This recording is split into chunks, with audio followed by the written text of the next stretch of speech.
18 ذوالحجہ عید جو ہم نے منائی ہے، بقرہ عید کی نماز جو ہم پڑھے ہیں وہ 10 ذوالحجہ کو پڑھے، کتنی تاریخ کو؟ 10 کو۔ تو لیکن جون کی 7 تاریخ تھی، لیکن جو اسلامی مہینہ ہے آخری یہ مہینہ، تو اس میں بہت ساری شہادتیں، ایک تو عثمان غنی رضی اللہ تعالیٰ عنہ کی شہادت، اسی میں جو ہے وہ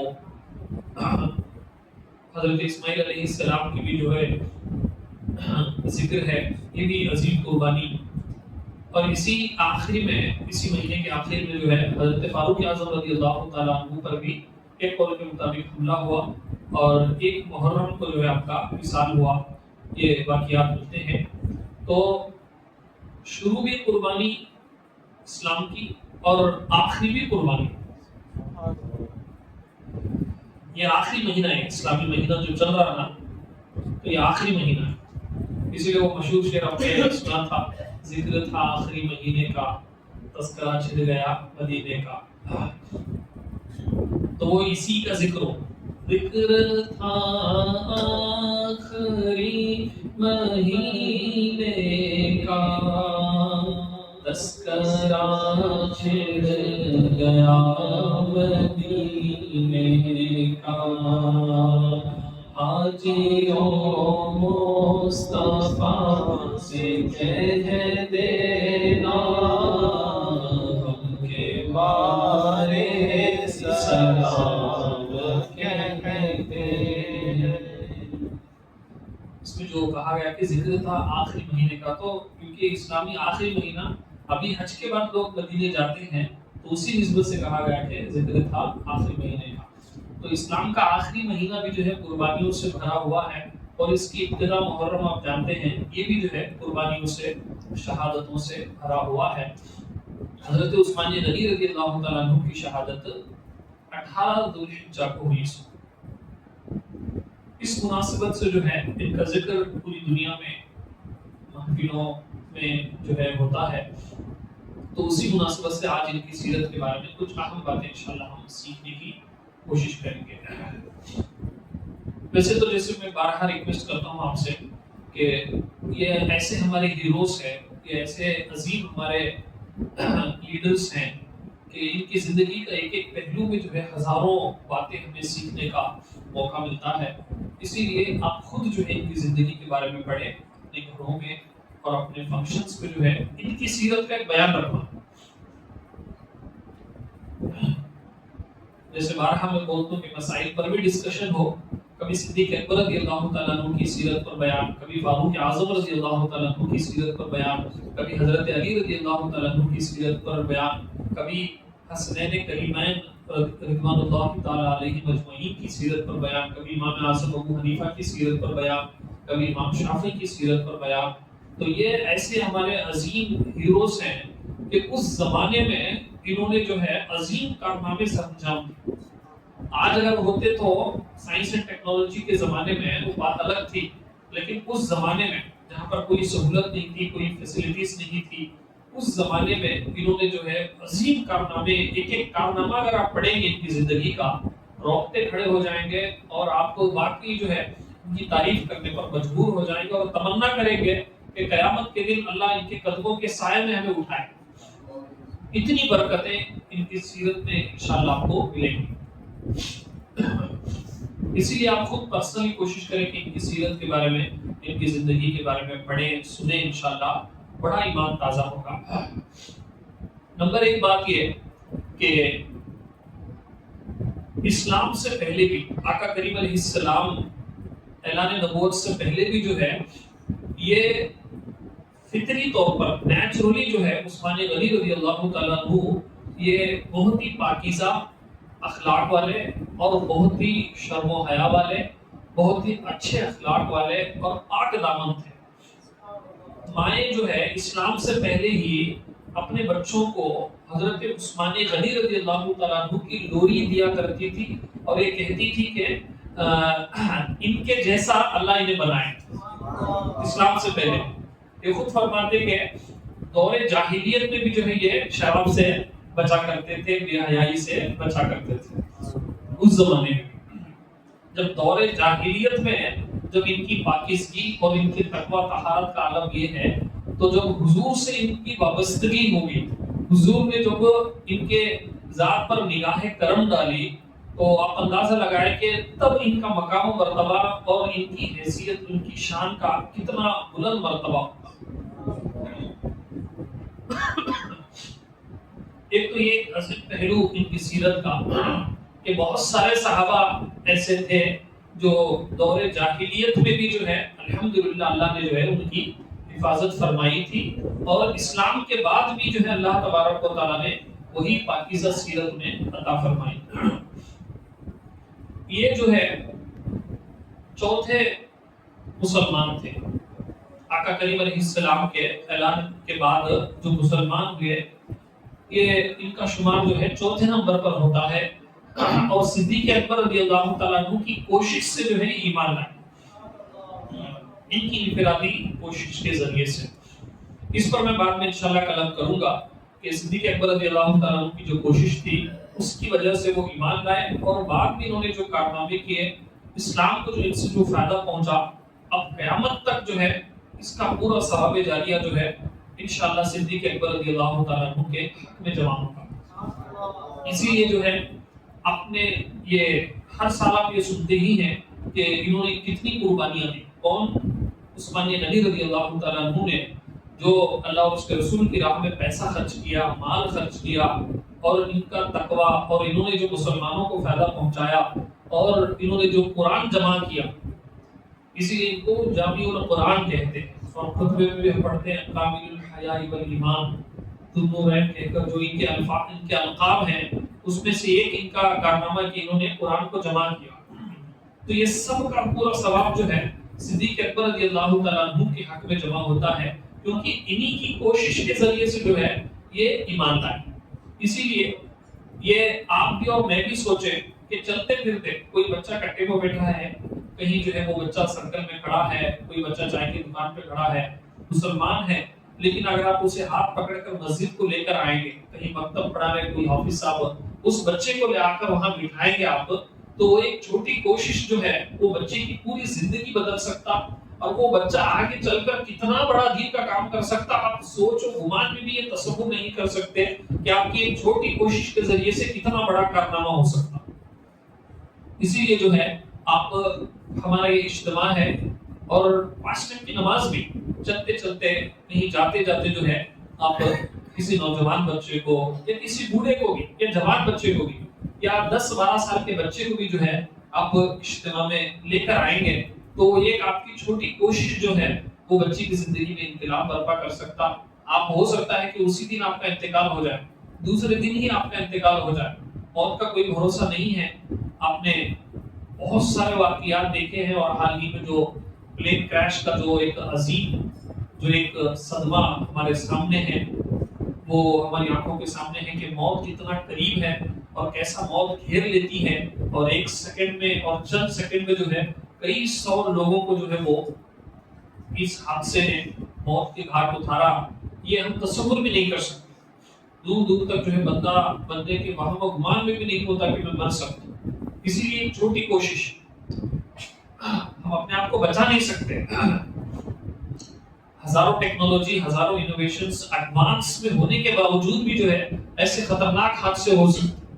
حالانکہ آپ ہزاروں چیزیں ریسرچ کر لیں، اس کے باوجود بھی جو ہے موت کا جو ہے فرشتہ جب ہمارے دروازے زندگی پر دستک دیتا تو پوری دنیا کی طاقت مل کر بھی جو ہے اسے روک نہیں سکتی۔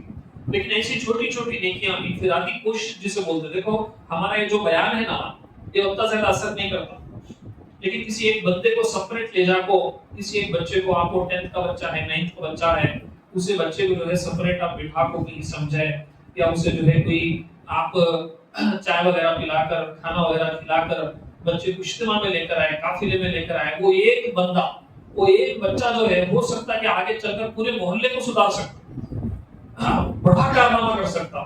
اسی لیے جو ہے یہ کوشش، یہ سوچ جو ہے ہمیں سیرت عثمان غنی رضی اللہ تعالیٰ عنہ سے ملتی ہے، اس پر آپ تھوڑا غور و تفکر کریں۔ ہمارے آپ کے پاس آپشنز ہیں، آپ سمجھا نہیں سکتے کب سے اجتماع میں لے کر آئیں، قافلے ہیں، ہمارے کورسز ہوتے ہیں، یہاں بھی مکتب چل رہا ہے صبح میں، صبح میں مکتب چلتا، الگ الگ مسجدوں میں صبح میں شام میں مکتب مطلب قرآن اور جو تجوید عربی پڑھاتے حضرت محلے والے، تو وہاں جو ہے بچوں کو لے کر آئے تھے. تمہارے بچے نہیں رہتے یا دوسرے بچے ہیں کم سے کم آپ کو دیکھو کہ وہ بچے آ رہے ہیں کہ نہیں پڑھنے. کتنے بچے آ رہے ہیں؟ محلے میں 50 40 60 بچے ہیں لیکن آ رہے سے خالی 15 بچے. لیکن تمہیں کوشش کر تو 2 بچے لا سکتے. وہ کوشش جو ہے وہ 2 بچے لے کر آنا جو ہے بہت بڑی زندگی میں جو ہے وہ بچوں کے انقلاب برپا ہو سکتا. ایک تو یہ. دوسرا جو ہے ان کی سیرت کے بہت سارے پہلو ہیں. ایک ان کی سیرت کا پہلو جو بارہا آپ سنتے ہیں سخاوت. ایک ہوتا مال کے اعتبار سے غنی ہونا، ایک ہوتا دل کے اعتبار سے غنی ہونا. مال کے اعتبار سے غنی مطلب پیسہ تو خرچ کرتا بندہ. ایک بندے کی جو ہے کئی مرتبہ میں نے ان ایگزامپلس میں مثالوں کو دیا ہے. ایک بندے کی 50,000 سیلری، وہ اگر 5,000 دیتا ہے تو 10% دیا. ایک اور بندہ ہے اس کی سیلری جو ہے صرف 10,000 ہے، وہ اگر 5,000 دیتا ہے تو حالانکہ 50,000 جو بندے کی سیلری ہے وہ بھی 5,000 دے رہا، لیکن جس کی سیلری 10,000 ہے وہ 5,000 دے رہا. 5,000 لیکن فرق جو ہے ایک مال کے اعتبار سے غنی ہے، ایک دل کے اعتبار سے غنی ہے. سمجھے آپ؟ تو یہ جو ہے صدیق عثمان غنی رضی اللہ تعالیٰ عنہ کو اللہ تبارک و تعالیٰ نے مال کے اعتبار سے بھی غنی بنایا تھا اور دل کے اعتبار سے بھی آپ غنی تھے. ایک اور معنی علماء نے یہ بیان کیا کہ دل کے اعتبار سے غنی کا مطلب مال خرچ کرنے کے بعد جو ہے کوئی احسان بھی نہ جتائے اور دل پہ کوئی ملال بھی نہ آئے. جیسے ہمیں زکات دیتے نا سوچ کو مجبوری سے دینا چاہا نہیں دیے تو گنہگار ہو، تو قربانی دینا چاہا، حج کرنا چاہا، پیسے ضروری ہو گیا حج. تو یہ جو دل میں کشیدگی تنگی لا کر جو ہمیں خرچ کرتے نا، تو یہ دل کیا غنی نہیں ہے.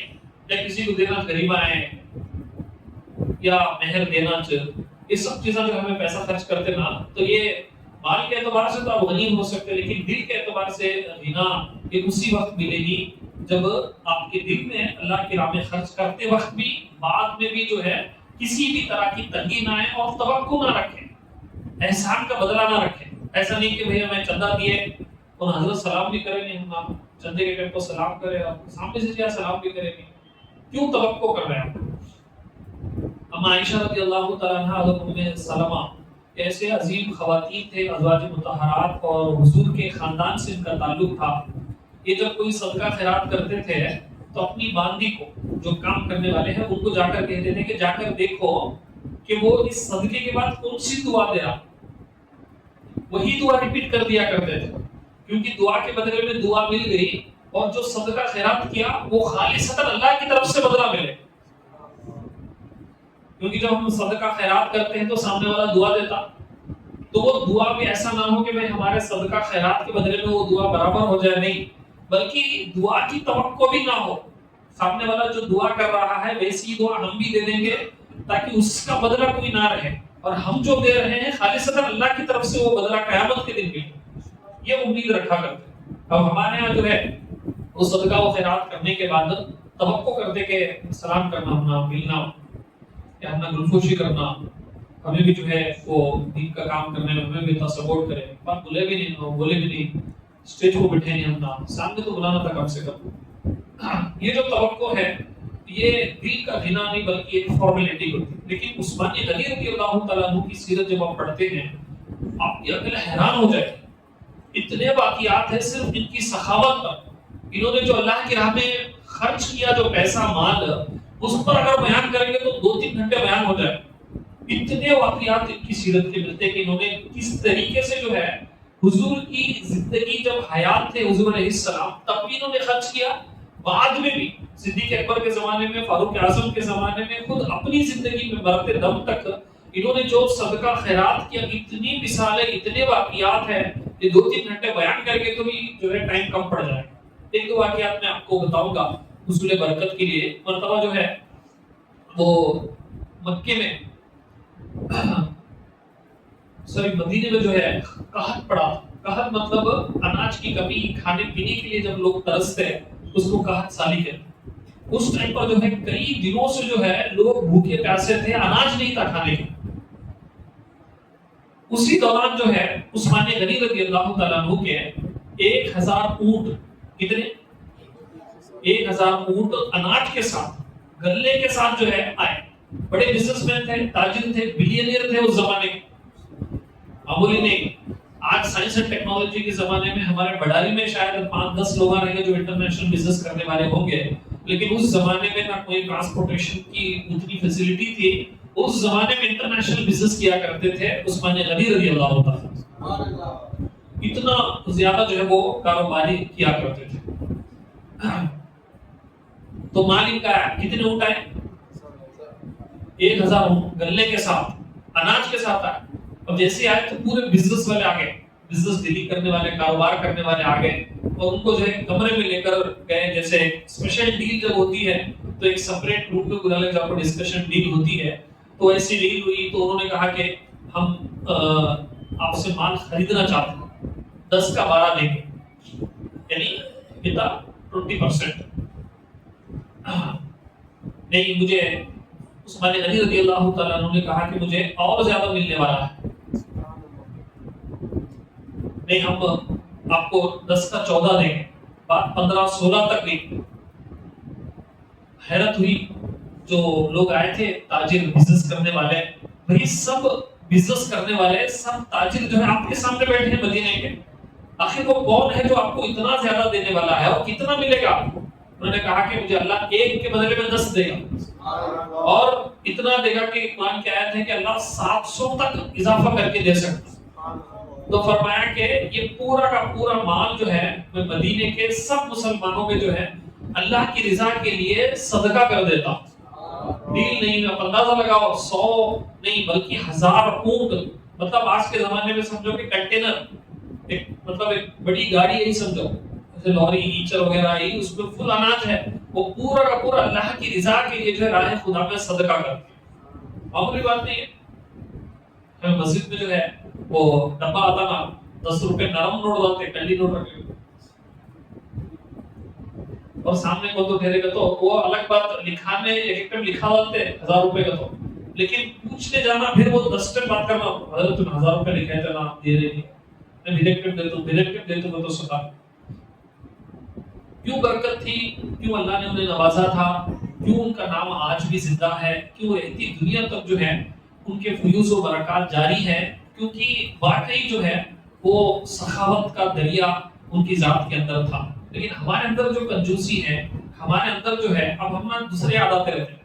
ہمارے ماموں نے تو ہمارے گلی کی وہ تو بھی ایم ایل اے، کاؤنسلر نہیں کرتے، وہ تو بڑے وہ چاہتے رہتے، وہ چندہ دینے کا بات. دوسرے کے بارے میں اپنے بارے میں سوچ، میں کتنا دیا، میں کتنا دے سکتا ہوں.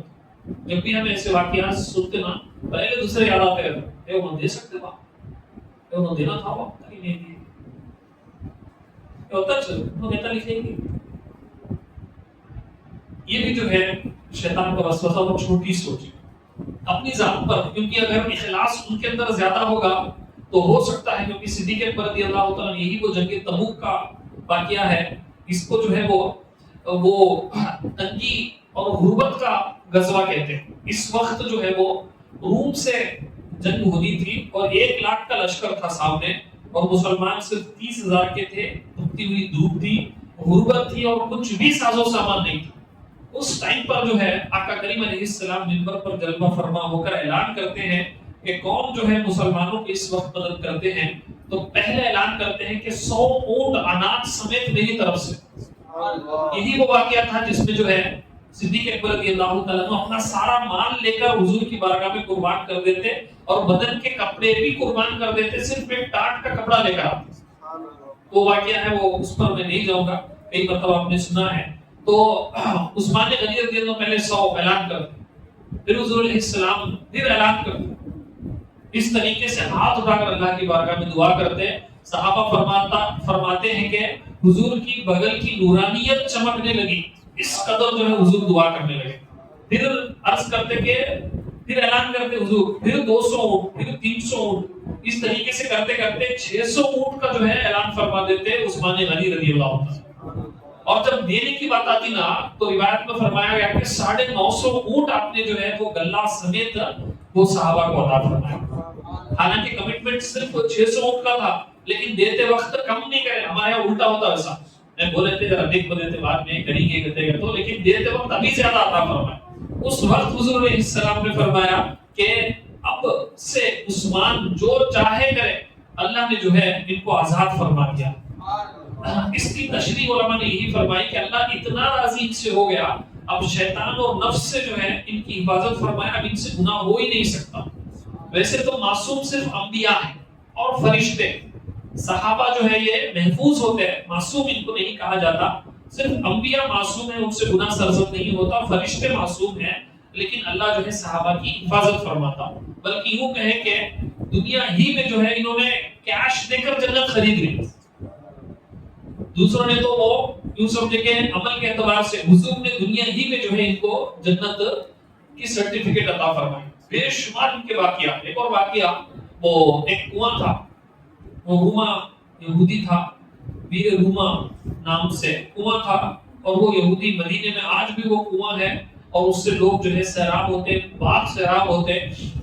تو وہ جو ہے بہت قیمت زیادہ کر کے جو ہے وہ کنویں کا پانی جو ہے بیچا کرتا تھا. اب عثمان غنی رضی اللہ تعالیٰ عنہ زبردست انٹیلیجنٹ اور زبردست ایک بزنس مین تھے اس زمانے کے, اور حضور کی صحبت ملی تو اور زیادہ جو ہے عقل حکمت میں جو ہے اضافہ ہو گیا. تو اس یہودی کے پاس گئے, حضور نے اعلان فرمایا کہ کون ہے جو مسلمانوں کے لیے جو ہے یہ کنواں خرید کر وقف کر دے. تو وہ یہودی کے پاس گئے اور اس سے ڈیل کی کہ یہ کنواں مجھے بیچ دو, اور اس کا جو ہے وہ روزی روٹی اسی سے چل رہی تھی. وہ انکار کرتا. تو عثمان غنی رضی اللہ تعالیٰ عنہ نے جو ہے وہ یوں کہا کہ کیونکہ واقعی جیسے میں نے کہا کہ عقل دانائی جو ہے عروج پر تھی, اللہ نے نوازا تھا حضور کے صدقے میں, کہا کہ چلو یوں کرتے ہیں کہ آدھا آدھا کر لیں گے, آدھا خرید لیں گے, میں آدھا خرید دیتا ہوں. ایک دن تم پانی استعمال کر لو, ایک دن میں پانی استعمال کر لوں. تو ایک دن پانی تو وہی ڈیل ہوئی فائنل, تو آدھا کنواں خرید لیا. ایک دن جس دن عثمان غنی رضی اللہ تعالیٰ عنہ کا حق تھا, اس دن جو ہے عثمان غنی رضی اللہ تعالیٰ عنہ نے پورا پانی مسلمانوں کے لیے بھی غیروں کے لیے بھی جو ہے فری کر دیا. لوگ جو ہے اس دن پورا فری اچھی طریقے سے سٹور کر لیا کرتے. دوسرے دن یہ جو یہودی تھا وہ زیادہ قیمت لے کر جو ہے پانی بیچا کرتا. اب فری میں جس دن ملنے والا تھا پورا لوگ جو ہے رکھ لیا کرتے تھے, دوسرے دن بیچنے کے دن جو ہے اس کا کون سا بھی بزنس نہیں چلتا. بالآخر وہ جو ہے ہار گیا اور آ کر کہنے لگا کہ آدھا کنواں بھی تم ہی خرید لو. تو اس طریقے سے پورا کنواں خرید کر جو ہے عثمان غنی رضی اللہ تعالیٰ عنہ نے مسلمانوں کے لیے وقف کر دیا. آج بھی اب کچھ پابندیاں ہو گئی ہیں, پہلے کچھ شروع دور میں جو ہے 10 سال 12 سال پہلے کچھ جو ہے اس میں زیارت کے لیے آسانیاں تھیں. مدینے میں آج بھی وہ کنواں جاری ہے, آج بھی اس پانی سے بہت سارے لوگ فیضیاب ہوتے ہیں. اتنے واقعات. اس کے بعد جو ہے ان کے اندر شرم و حیا بہت زیادہ تھی. خود جو ہے ان کا لقب ہی, ویسے تو ہر صحابی کے اندر جو ہے وہ شرم و حیا کا عنصر تھا اور ان کے اندر صفت تھی, لیکن ایک ایک صحابی کے اندر جو ہے ایک ایک صفت نمایاں طور پہ نظر آتی. تو ان کے اندر جو ہے شرم و حیا بہت زیادہ تھی, اور حضور علیہ السلام فرماتے ہیں میں ان سے کیوں نہ شرماؤں جن سے فرشتے بھی شرم و حیا کرتے ہیں. ایک مرتبہ آقا علیہ السلام ایسے ہی بیٹھے تھے, صدیق اکبر رضی اللہ تعالیٰ عنہ آئے تو حضور ایسے ہی بیٹھے, فاروق اعظم ہیں تو بھی ایسے بیٹھے, لیکن عثمان غنی رضی اللہ تعالیٰ عنہ آنے والے تھے. اس وقت حضور جو ہے انہوں آنے سے پہلے تھوڑا سنبھل کر بیٹھ جاتے, چادر تھوڑی ٹھیک کر لیتے اور آرام سے بیٹھ جاتے.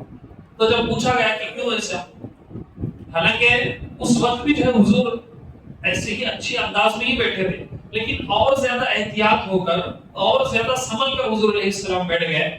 جب پوچھا گیا کہ اس احتیاط کی ضرورت کیا تھی تو فرمایا گیا کہ آقا علیہ السلام نے فرمایا کہ میں اس سے کیوں نہ حیا کروں جس سے فرشتے بھی حیا کرتے ہیں.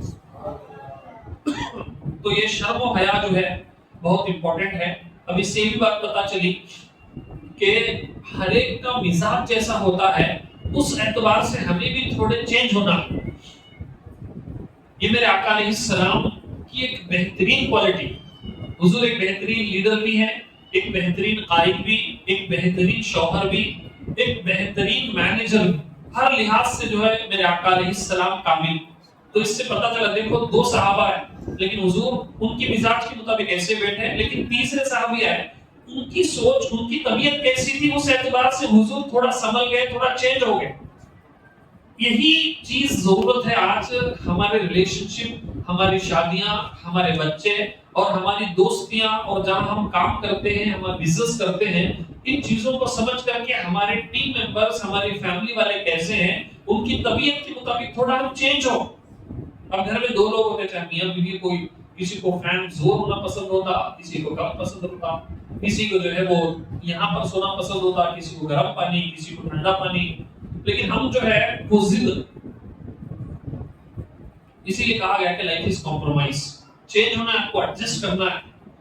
یہ حضور کی سیرت دیکھیں آپ، حضور کو کسی چیز کی بھی ضرورت نہیں تھی، لیکن ایسے ہی اگر حضور بیٹھتے ہیں تو کسی کی مجال نہیں تھی کہ معاذ اللہ جو ہے حضور کو سمجھائیں. لیکن پھر بھی جو ہے ان کی طبیعت، ان کی سوچ و فکر، کیونکہ وہ شرم و حیا والے زیادہ تھے، حضور سنبھل کر بیٹھے. لیکن ہمارے یہاں جو ہے میں کس کے واسطے بھی چینج نہیں ہوتا اور کسی کی بات سننے کے لیے تیار نہیں. بیوی ہو، شوہر ہو گئے، ہمارے ماں باپ بھی چھوڑنا کیا بولے نہیں، تمہیں کون بولنے والے، ہماری عورتیں ایسا بات کرتے، ہماری امی ہمارے ابا کیا بولے نہیں، تمہاری بات سنتے کیا میں. یہ کیسی بات ہوئی؟ ہم جو ہے وہ ایڈجسٹ ہونے کے لیے تیار ہیں. آفس میں کام کرنے کے لیے ہر ایک کی طبیعت الگ ہوتی. کہیں ایک جگہ جو ہے آرام کرنے کا موقع ملتا، کسی کے خراٹے زیادہ ہوتے، طبیعت میں بے چینی ہوتی، لیکن ایڈجسٹ کر کے چلنا. سمجھے؟ گھر میں جو ہے ایک ایک کا مزاج الگ ہوتا، کوئی ٹھنڈا کھانا پسند ہوتا، کسی کو جو ہے گرم کھانا پسند ہوتا، اور کسی کی جو ہے طبیعت میں سختی زیادہ ہوتی، کسی کی طبیعت میں نرمی زیادہ رہتی، کسی کو بھولنے کی عادت زیادہ رہتی، اسے بار بار یاد دلانا رہتا، کسی کو جو ہے سننے میں کچھ کمی پیشی ہوتی کہ قریب جا کر بولنا پڑتا. اسی طریقے سے جو ہے کسی کو آرام کرنے میں بہت ساری چیزوں میں جو ہے ہر ایک کی طبیعت میں جو ہے وہ الگ الگ انداز رہتا. تو اس کے اعتبار سے اگر آپ ایڈجسٹ ہوں گے تو زندگی میں بہت سارے رشتے نبھا لیں گے اور بہت سارے جھگڑے فتنے بھی ختم ہوں گے. لیکن اپنی ضد پر اپنی مرضی کے مطابق چینج ہونے کے لیے اگر ہم تیار نہیں ہیں تو ایسا انسان جو ہے وہ ڈھنگ سے جی بھی نہیں سکتا اور کوئی اسے پسند بھی نہیں کرتا. اور تعلقات رشتے جو ہے خراب ہونے کی بڑی وجہ یہ ہے کہ ہم دوسرے کے مزاج سے ایڈجسٹ ہونے کے لیے تیار ہیں. کھانے میں بھی دیکھیں آپ، کسی کو تیز پسند ہے، کسی کو نمک زیادہ پسند ہے، کسی کو جو ہے تیل اگر کم ہے تو پسند، کسی کو تیل میں جو ہے وہ الگ الگ انداز میں، ہر ایک کو جو ہے بہت ساری چیزوں میں یہ ہر ایک کی طبیعت ہوتی ہے. اس اعتبار سے اگر ہم چلیں گے، کیونکہ ہم ایک سوسائٹی میں رہتے، جنگل میں نہیں.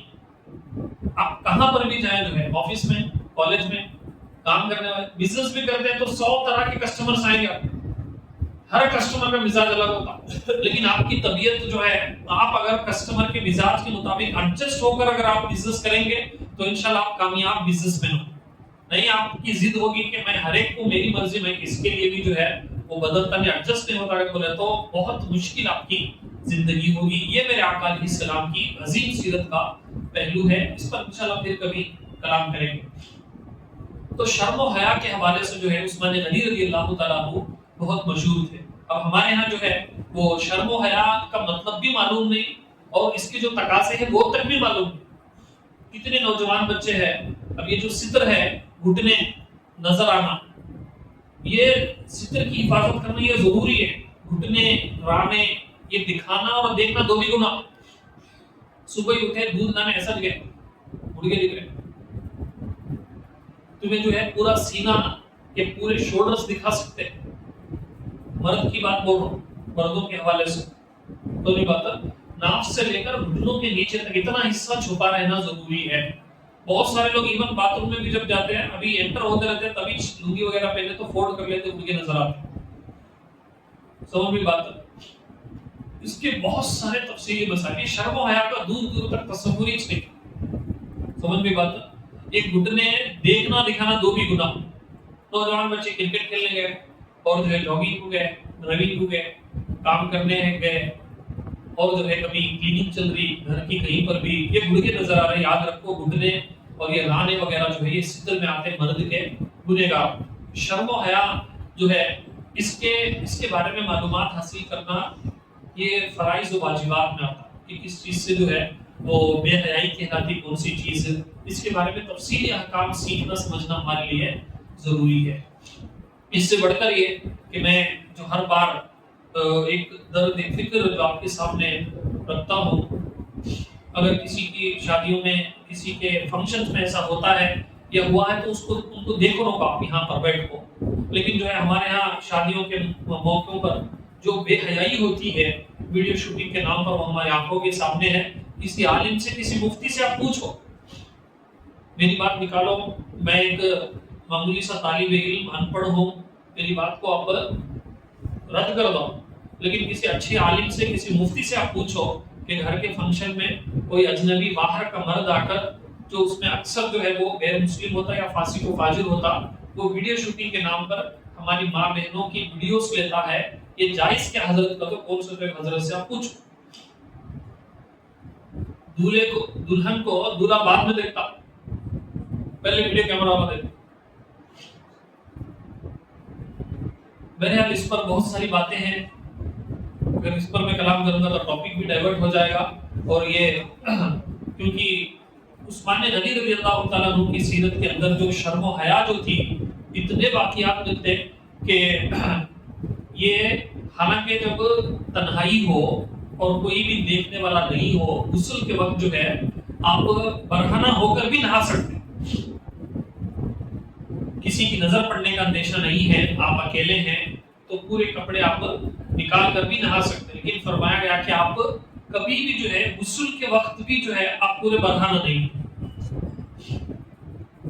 اتنے جو ہے ان کے اندر شرم و حیا کا یہ صفت ایک کوالٹی تھی۔ اب دور دور تک جو ہے شرم و حیا ہمارے اندر، ہمارے بچوں کے اندر جو ہے ختم ہوتی بھی نظر آتی۔ یہ ایک الگ ٹاپک ہے، شرم و حیا بولتے کسے پہلے سے ڈیفائن کرنا، اس کی علامتیں کیا ہے، اس کے لیے جو ہے کیسی کوشش کرنا، اور اگر یہ شرم و حیا نہ ہو تو کیا کیا نقصانات، شرم و حیا ہوگا تو کیا کیا فائدہ ہوگا۔ ایک ٹاپک ہے، ہمارے مبلغین بھی سن رہے، کبھی اس پر موقع ملے گا تو کلام کریں کہ اس کی صفت کیا ہے، اس کی نشانیاں کیا ہے، اس کے نقصانات کیا ہے، قرآن و حدیث میں اس کے بارے میں کیا آیا ہے۔ ایک 3-4 گھنٹے آرام سے بیان ہو سکتا ہے، ایپیسوڈ وائز لے کر بھی آپ چل سکتے ہیں۔ ہمارے جو بھی ساتھی سن رہے ہیں، کبھی موقع ملے تو اس پر آپ کلام کریں، انشاءاللہ آپ کے علم میں بھی اضافہ ہوگا اور پبلک کو بھی ایک نیا ٹاپک سننے کا موقع ملے گا۔ تو یہ ان کے اندر تھی۔ اسی طریقے سے تقویٰ پرہیزگاری، حالانکہ جو ہے دنیا ہی میں آقا کریم علیہ السلام نے 2-3 مرتبہ انہیں جنت کی سرٹیفکیٹ عطا فرمائی، اس کے باوجود بھی جو ہے قرآن کی تلاوت، فرماتے ہیں کہ ان کی زندگی میں مجھے 3 چیزیں بہت زیادہ پسند ہیں۔ اتنے، ایک بھوکوں کو کھانا کھلانا، دوسرا جو محتاج ہیں ان کو کپڑے پہنانا، تیسرا قرآن کی تلاوت کرنا۔ جب ان کو شہید کیا گیا، ان پر حملہ کیا گیا، اس وقت بھی فرمایا گیا کہ یہ قرآن کی تلاوت کرتے تھے، اور وہ کاپی، وہ نسخہ آج بھی ترکی کی میوزیم میں موجود ہے کہ جس وقت یہ تلاوت کر رہے تھے اور خون کے قطرات جو اس نسخے پر پڑے تھے، وہ کاپی آج بھی جو ہے ترکی کی میوزیم میں موجود ہے۔ یعنی جس وقت ان کو شہید کیا گیا اس وقت بھی جو ہے یہ تلاوت کر رہے تھے، اتنا زیادہ تلاوت کا شوق تھا۔ اور بہت ہی کم صحابہ اور بہت ہی کم تابعین ایسے ہیں، گنے چنے 3-4 جو ایک رکعت میں پوری قرآن مکمل کریں، ان میں شمار جو ہے عثمان غنی رضی اللہ تعالیٰ عنہ کا ہو۔ دیکھ کو قرآن پڑھنے آتا نہیں ہوتا، دیکھ بڑے بھی پڑھنا چھوٹے بھی پڑھنا، ٹائم نکالو، ایک 15 دن مہینہ تو ٹائم نکالو۔ گھر میں آپ کے گھر میں جو ہے آپ سہولت ہے تو ایک حافظ صاحب کو 3 مہینے کے واسطے اپوائنٹ کرو، زیادہ نہیں، خالی 3 مہینے، ان کو بولو 3 مہینے ہے نا، مہینہ ہفتہ دیتے ہیں، آزو بازو کے 5-6-10 بچن کو جمع کرو، تمہارے گھر میں یقین مانو اتنی برکت رہتی۔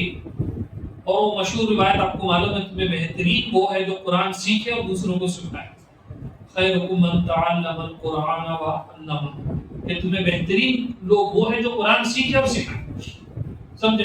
دوسرے کسی جگہ ہے، ٹیرس کو جگہ ہے یا کوریڈور میں جگہ ہے، بالکنی میں جگہ ہے، وہاں بٹھاؤ، آدھا گھنٹہ ٹائمنگ سیٹ کرو بچوں کو، محلے میں، پورے محلے میں اعلان کرو کیسا جو ہے روزانہ صبح میں یا شام میں ایک حافظ صاحب آتے ہیں ہمارے گھر میں، فون سے جو بات کرو، گھر گھر جانے کی ضرورت نہیں، ایک 5 بچے آپ پڑھیں گے انشاءاللہ، ان کو ایک سیلری فکس کرو، وہ بچے قرآن کی تلاوت سیکھنے کے بعد جو آپ کو، آپ کے مرحومین کو، آپ کے دادا کو، آپ کے امی کو، ابو کو جو ثواب ملتا نا، یقین مانے بہت زیادہ برکت ملتی۔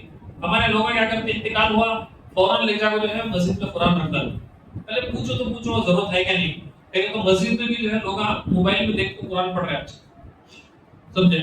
وہ قرآن ایسا سمجھتا ہے دھول پڑے گی اس کے اوپر، وہ بھی پڑھ رہے بھی نہیں اس کو۔ رمضان میں بھی لوگ جو ہے وہ آتے ہیں اور قرآن موبائل میں دیکھ کو پڑھتے ہیں، ایپ رہتا وہ ایک تو مارک وغیرہ رہتا، کہاں سے کنٹینیو کرنا ہے تو کبھی یہاں پڑھتے وہاں پڑھتے، اسی لیے پہلے پوچھو کہاں ڈونیٹ کرنا ہے۔ ہماری مسجد میں بھی بہت سارے لوگ لاتے قرآن پاک رکھتے ہیں، قرآن پاک دینا مسجد میں غلط نہیں بول رہا میں، لیکن لا کو رکھنے کے بعد کلیننگ میں اور اس کے انتظامات میں، اس کی حفاظت میں جو بے ادبی ہوتی نا، اس کا خیال کریں۔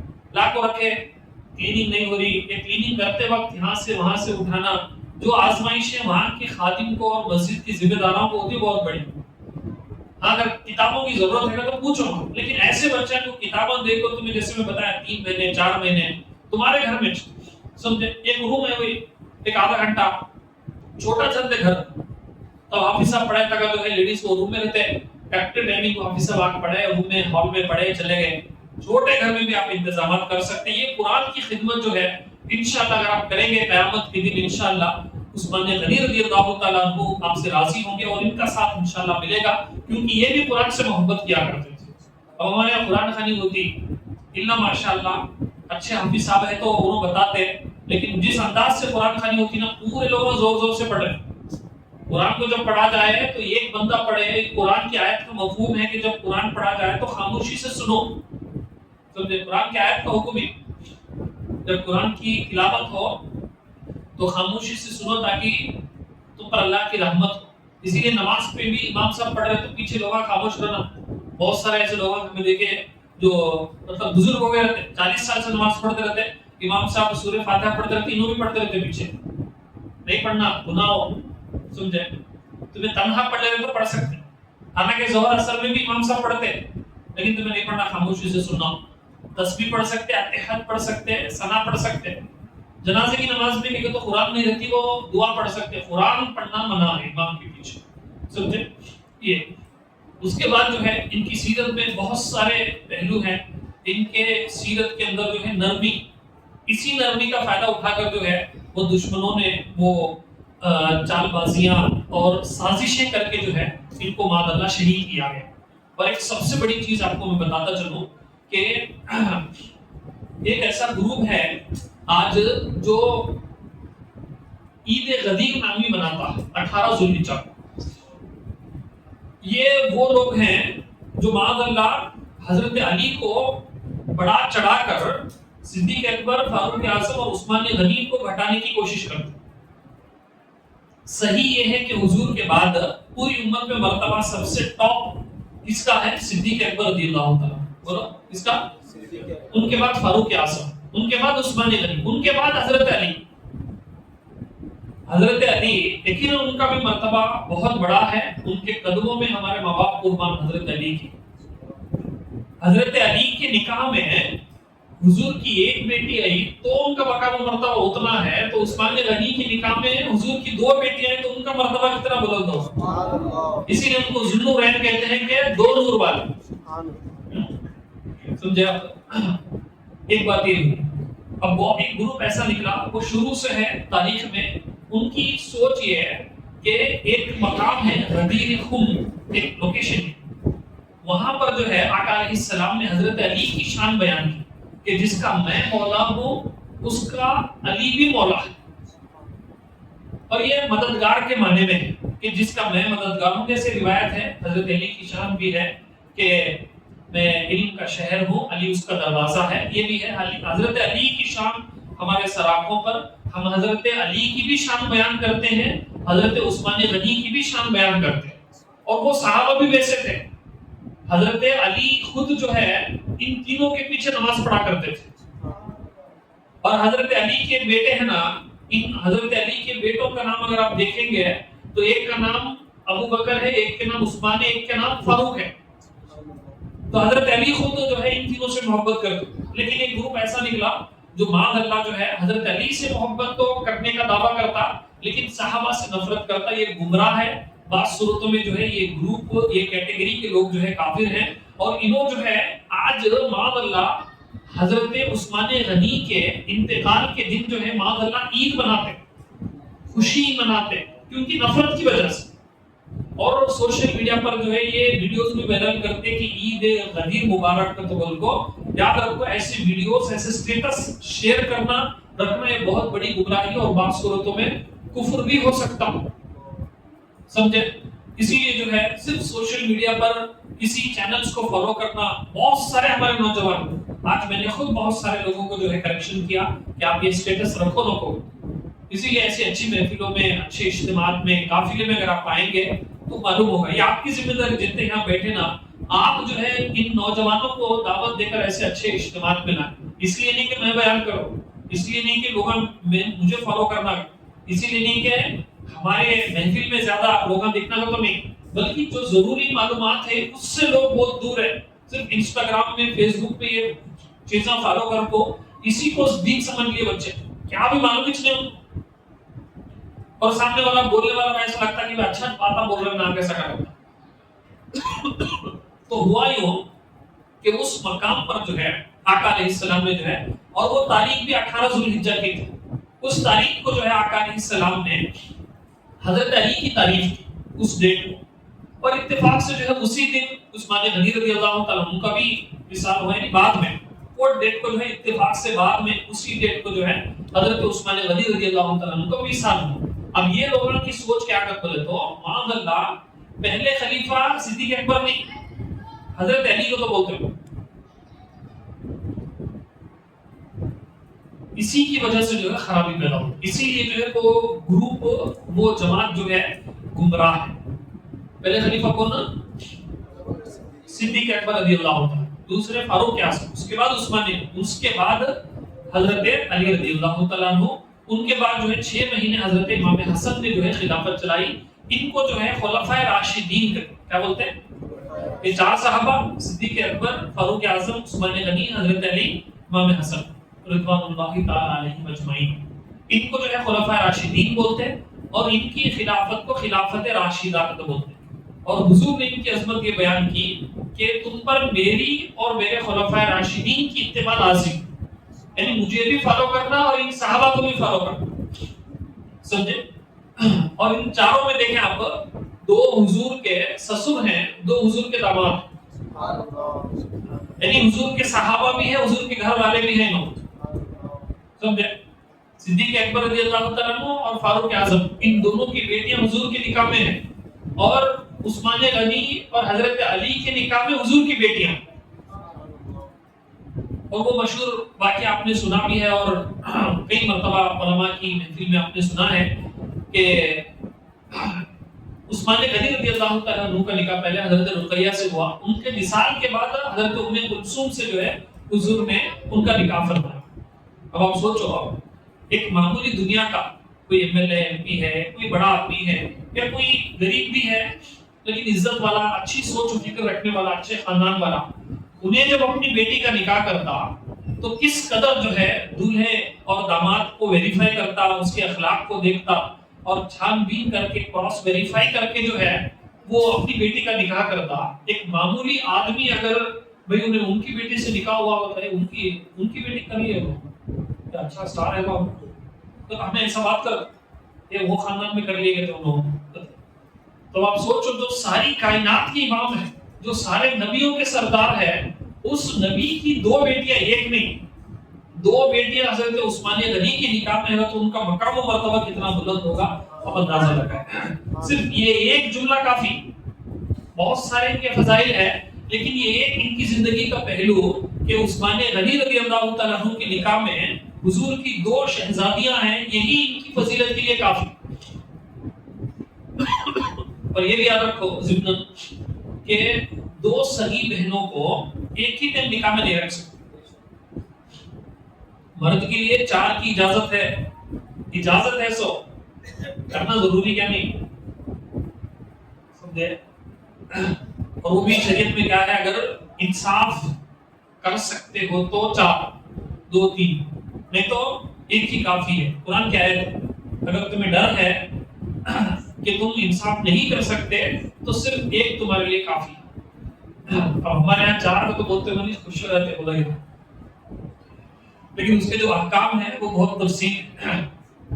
علماء نے فرمایا کہ جس کی ایک سے زیادہ بیویاں ہو اگر انصاف نہ کرے تو قیامت کے دن ایسے آئے گا کہ ایک اس کے بدن کا حصہ جو ہے وہ فالق زدہ ہوگا اور ایک طرح سے اس کے اوپر عذاب ہوگا، پورے لوگ دیکھیں گے اس کو. تو 2 3 سے نکاح کر سکتے ہیں، لیکن جو ہے 2 صحیح بہنوں کو ایک ہی دم نکاح میں نہیں رکھ سکتے. ایک بہن ہے تو اس کا انتقال ہو یا اسے طلاق دینے کے بعد سالی سے نکاح کر سکتے ہیں، اس کی صحیح بہن سے نکاح کر سکتے. اب ہمارے یہاں ہوتا کیا تو آتے جاتے رہتے ہیں، رشتہ داروں میں جو ہے میل جول ہو جاتا اور بار بار آنا جانا رہتا، تو جو ہے وہ ایسے بھی کیسز دیکھے ہیں معاذ اللہ جو ہے سالی سے نکاح کرتے تو وہ نکاح ہوتا چاہیے. سمجھے؟ اس کی بہت ساری حکمتیں ہیں، پھر اس پر میں کلام کروں گا تو پھر ایک الگ ٹاپک چلے گا. اس کی ایک وجہ یہ ہے کیونکہ جو سوکن جو ہوتی ہے، کیونکہ صحیح بیویاں دو بیویاں ہوتی ہیں، ان میں اتفاق نہیں ہوتا، ان میں کہیں نہ کہیں جو ہے دونوں میں حسد آ جاتا، نفرت آ جاتی، دشمنی آ جاتی. اب وہ 2 بہنوں کو جو ہے اس رشتے میں لانے کی وجہ سے جو ہے نفرت آ گئی بولے تو رشتہ داری ختم ہو جاتی. سمجھ میں بات ہے؟ اگر انہوں دونوں اس رشتے میں آگے اگر بولے تو پہلے بہنا تھی تو محبت ہوتی تھی، لیکن اب جو ہے اگر سوکن ہوگی بولے تو نفرت زیادہ ہو جاتی، وہ رشتہ داری صلہ رحمی ختم ہو جاتی. اس لیے جو ہے اللہ اس کے رسول نے اس میں حکمت رکھی اور بہت ساری بھی اس میں حکمتیں ہیں، پھر کبھی کلام کریں گے. تو حضور علیہ السلام نے جو ہے اپنی 2 بیٹیاں جو ہے ان کی نکاح میں عطا فرمائی. اور علماء فرماتے ہیں تاریخ انسانی میں آدم علیہ السلام سے لے کر قیامت تک یہ کوالٹی، یہ شرف، یہ فضیلت کسی کو بھی حاصل نہیں کہ نبی کی 2 بیٹیاں کسی کی نکاح میں آئی ہو. یہ صرف عثمان غنی رضی اللہ تعالیٰ عنہ کی فضیلت، صرف ان کی فضیلت، انہی کو یہ شرف اور یہ اعزاز ملا. اسی لیے میں نے بتایا حضرت علی کی نکاح میں حضور کی ایک بیٹی آئی تو حضرت علی کا یہ مرتبہ ہے، تو عثمان غنی کی نکاح میں جو ہے حضور کی 2 بیٹیاں تو ان کا مرتبہ کتنا بلند. اسی لیے جو ہے ان کی سیرت کو آپ سمجھیں، پڑھیں انشاءاللہ. اور یہ ہمارے ایسے عظیم ہیروز ہیں اور ان کے اندر تقویٰ بھی تھا. آج ہمیں اگر آپ تو ایک نیک کام کر لیے یا پھر جو ہے کہتے ایک اچھا کام کر لیے، نمازیں پڑھ لیے، داڑھی رکھ لیے، حج کو جا کے بولے تو ہمارے سے بڑا کوئی بھی نہیں کرے جیسا ہمیں فیلنگ ہوتی. عثمان غنی رضی اللہ تعالیٰ عنہ کو دنیا ہی میں جو ہے وہ جنت کی سرٹیفکیٹ حضور نے عطا فرمائی، کسی جعلی پیر نے نہیں، بلکہ حضور نے جن کی زبان پر جو ہے اللہ کا کلام بولتا ہے اس نبی کی طرف سے اعلان ہوا. لیکن پھر بھی جو ہے عثمان غنی رضی اللہ تعالیٰ عنہ جب بھی قبر کے پاس جاتے تو اتنا روتے کہ ان کی داڑھی مبارک بھیگ جایا کرتی اور کہتے تھے کہ قبر جو ہے یہ آخرت کی پہلی سیڑھی. اسی لیے جو ہے ان کی سیرت سے یہ بھی تقویٰ پرہیزگاری جو ہے ہمیں سیکھنے کا موقع ملتا ہے. اللہ ہم سب کو عمل کی توفیق عطا فرمائے. استغفر اللہ ربی من کل ذنب واتوب الیہ.